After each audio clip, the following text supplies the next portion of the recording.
हाँ, क्योंकि 60,000 वाले स्टाफ हो गए, नगर पालिका स्टाफ है।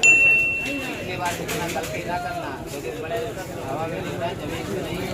कोरोना में तो लोग 2 रुपये मास्क नहीं बांटे, डंडा लेके पुलिस में चालान करा था। डंडा लेके पुलिस में कोई नेता ये नहीं दिखा, तो हमें दिखे हमारे ऊपर मुकदमा लिखा गया। जब हमने राशन बांटा तो मुकदमा लिखा गया, लोगों का आवाज़ उठाए तो मुकदमा लिखा गया।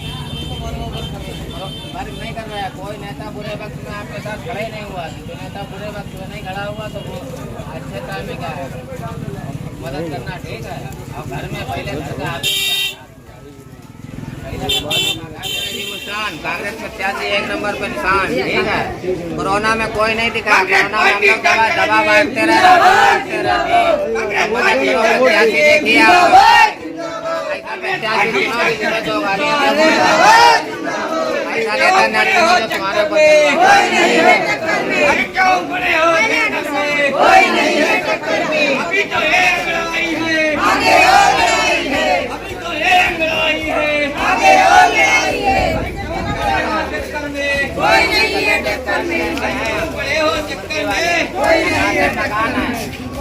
एक नंबर किसान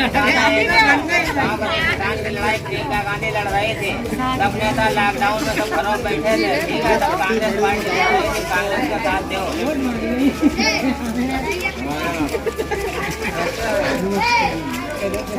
सलीम लेखपाल के लड़के हैं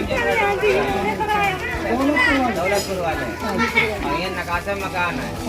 तो अब की आपका लड़का चुनाव लड़ रहा है, 1 नंबर का निशान है। 20 साल में सपा बसपा भाजपा सबको बहुमत दे के देख लिया। इसने क्या करा आपके सामने सब है। कोरोना और लॉकडाउन में कोई नेता सड़क पर नहीं दिखाई, बाजार में भी डंडा मार के सब्जी ठेले फेंके गए। सब नेता लखनऊ में बैठे हुए थे, एक और 2 कोई निकल के नहीं आया।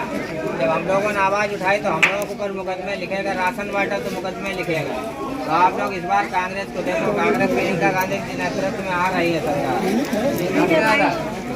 अपनी कांग्रेस की मदद करिए दादा, ठीक है भाई।